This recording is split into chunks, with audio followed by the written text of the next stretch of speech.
Mga friendship, andito ako sa bakuran namin. Ayun yung papaya may bunga at ito yung malunggay.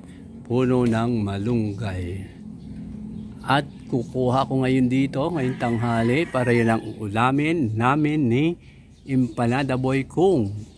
Darating siya ngayong tanghali kasi dito siya tanghali kumakain. Ayun, ang daming bunga, di ba mga friendship po? Dami. Ayan o. Tapos namumulaklak pa siya mga friendship o. Mamaya-maya manunungkit ako para sariwang-sariwa siya.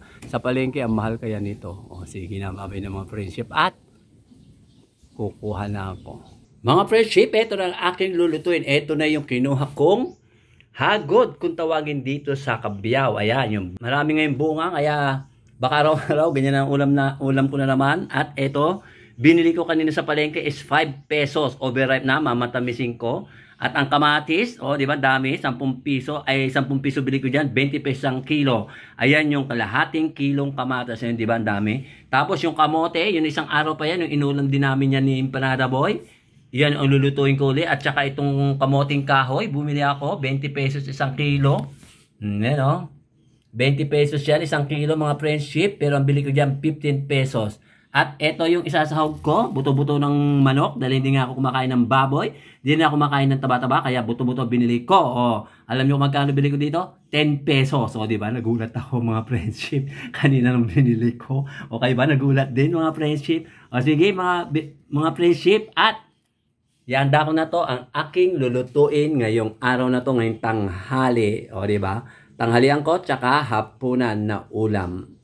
Yan ang mga friendship, ang aking lulutuin na manok, buto-buto ng manok, ihalo ko sa gulay. Sawana ko sa isda, at baka sawana si Empanada Boy ng isda. Di ba? Prito isda, dahil na isda. Manok naman. Try ko kung anong klaseng, kung anong mangyayari sa luto ko na to. Lagyan natin ng tubig at pakuluan mga friendship. Pagka natuyo, tsaka natin lulutuin. Takpan! Mga friendship, kumukulo na siya. Lumiit siya mga friendship. At malapit na siyang maluto. Maya-maya yan, luto na mga friendship, at uumpisahan ko na ang pagluto. Mga friendship, wala na siyang sabaw. Diba mga friendship? Mamaya gigisa ko na ito sa mantika. At nahanda ko lang yung kanyang mga kasama. Diba mga friendship? Dali na mga friendship ha. Mga friendship, ayan, nag-umpisa na ako magluto ng ulam. Ayan, parang piniprito ko pa yung yung buto-buto dito sa mantika. Ayan Tapos gigisa ko mamaya mga friendship. Pagka medyo luto-luto na siya, pagka nagisa-gisa na siya ng konti. Diba mga friendship? Nilagyan ko siya ng mantika. Hindi naman dinengdeng, hindi naman inablaw ang gagawin ko ngayon mga friendship. At igigisa ko naman ngayon ang aking ulam ngayon. Ay, ang ulam namin ni Empanada Boy. Ewan ko na kung darating siya ngayon. Kasi minsan pasulpot-sulpot, minsan naman kahit di pinapunta, pupunta siya. Siya mag-uulam nitong manok at ako puro gulay lang. Diba mga friendship? Diba? Mga friendship, ahanguin ko muna ang buto-buto. Diba? Para lang magkalasa lang aking gulay. Diba? Bumili ako ng buto-buto. Kamura ng buto-buto. 10 pesos. Diba? Wala naman laman ata. May konti lang mga friendship. At mag-uumpisa na akong maggisa. Ito, dito sinalin ko dito mga friendship. Ayan. Diba? Lagay natin ngayon ang garlic. Diba? Daming garlic. Gisa naman ang gagawin natin, mga friendship. Gisa-gisa. Gisa-gisa. Isunod na natin ang sibuyas na pula. Dami. Isang tambak. Siyempre, maggisa ng maraming sibuyas. Diba mga friendship? Isunod na natin ang tomato sauce na walang sauce. Diba? Pulang-pula. Nakasimpula ko. Charot. O, diba? Ganda. Round onion, round tomato. O, diba mga friendship? Gisa-gisa, gisa-gisa. Diba mga friendship? Kamatis pa lang, na red na red. Tomato pa lang, tomato sauce na walang sauce. At sibuyas na red or violet.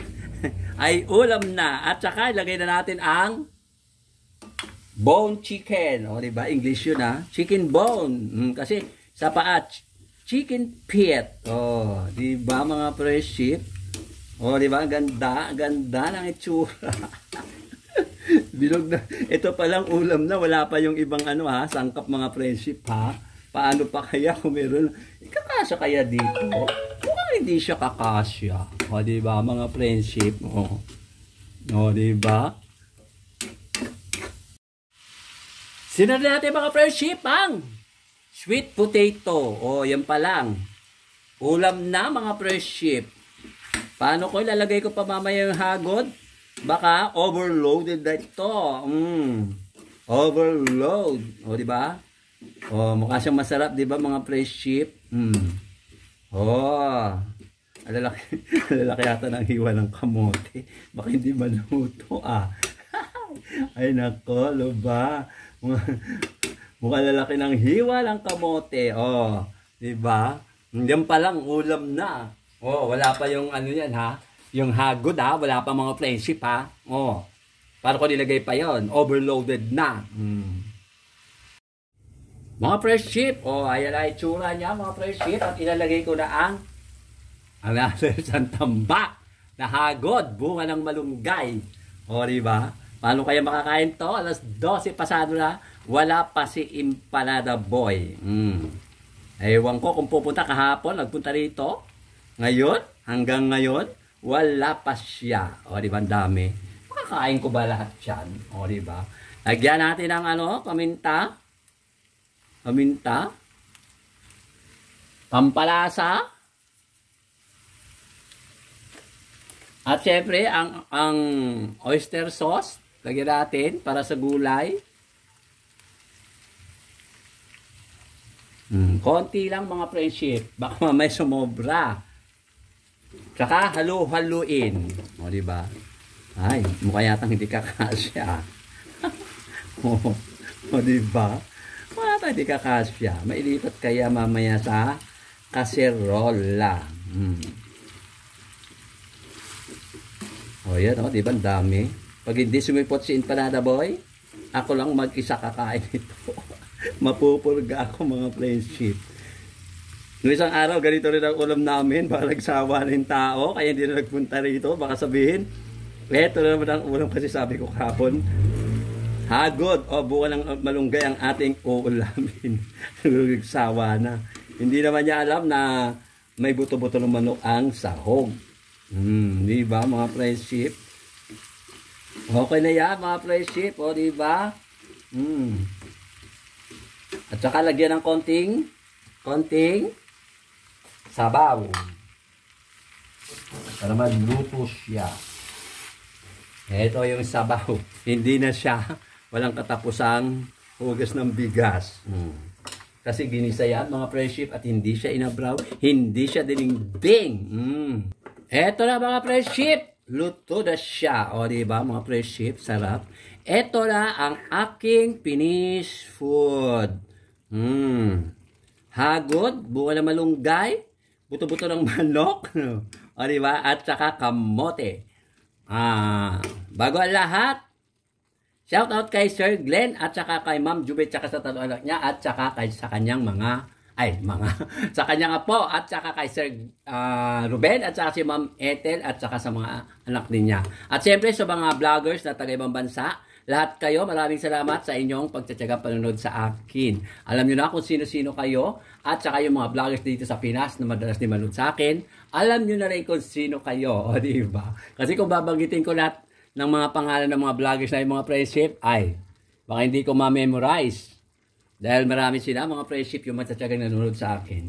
O, thank you for watching. Mag-alaon na wala pa si Empanada Boy. Baka hindi na siya darating. O, diba mga friendship? Ang ganda ng kulay dilaw.